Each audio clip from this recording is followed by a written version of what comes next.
Jordan, he's won 6 championships. He's the best player that's ever lived. And you can tell he's so dirty about he's like, we could have won 7, They broke the team up. You could have won 7, Like, he's still filthy about that. But the issue with Jordan is he would have done that at 7. He would have said, we could have won 8. Yeah. I'm sure it would have just kept going. Yeah, that's right. So it was sort of 87-88 he lost to the Pistons. And, I think that's when they sort of changed coaches.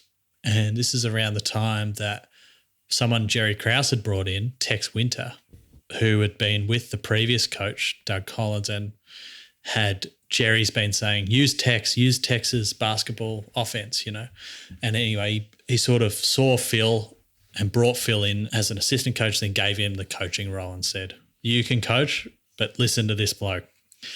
And this guy, Tex Winter, had come up with this triangle offense. And it's kind of touched on in the doco, but it goes into detail about it in the book, that this was a really old school but super effective and revolutionary way to kind of set the players up on the field. Yeah, we are not going to analyse the triangle. But just put a line through it there. I sort of started and I was like, yeah, I heard you. Dangerous territory. I heard you clawing us into a early grave there, mate. So basically they all line up on the field in this, and so you move in a particular way, so there's always 2 passes. So you've always got a few options of where to pass the ball. So you're forming the shape of a triangle, is that right? Yes. Okay, good. It's good to know. I'll draw a diagram. Yeah, you get us up on the blackboard, mate. You can take us through a couple of triangle plays. So the really exciting thing about this was bringing in Jackson was like another level up to this team. So the way that Collins had coached, which was the previous coach before Jackson, was pretty well get Michael with the ball. It's like feed. How do we clear out the rest of the team so that Michael can have the ball, so that Michael can do his thing. Whereas this was more of a team-centric approach. And that was like, it was almost like, how do we get this star player to fit within this team-centric mold? And I don't think anyone else could have done it other than Jackson and his approach. It's the perfect balance, wasn't it? Yeah. But it dipping up a really interesting thought for me, because it's like this, it's this constant balance, particularly in these type of games between, is it the individual that's kind of winning this team, winning for this team or making this team shine, or is it the team itself? And I just can't imagine how a coach kind of balances that, particularly with a superstar on the team, and how much kind of rope you give and how much you need to pull back in letting it happen.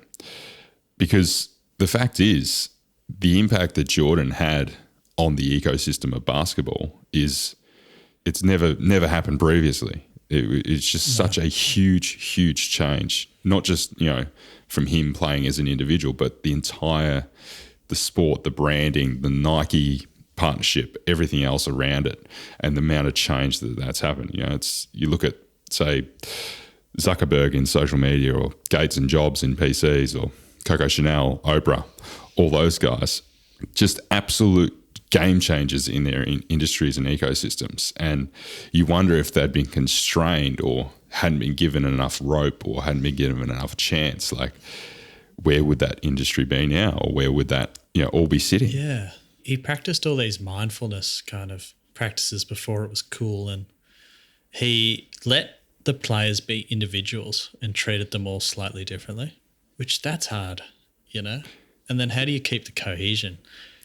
He was a psychologist. And Jordan was like, particularly when Jordan was making some of the politically charged decisions or tougher, he's going through some of the tougher times, he'd be like, I don't want to talk to Phil because Phil will get in my mind. He's the psychologist. He'll sort me out. I don't want that to happen. I want to stick with my decision.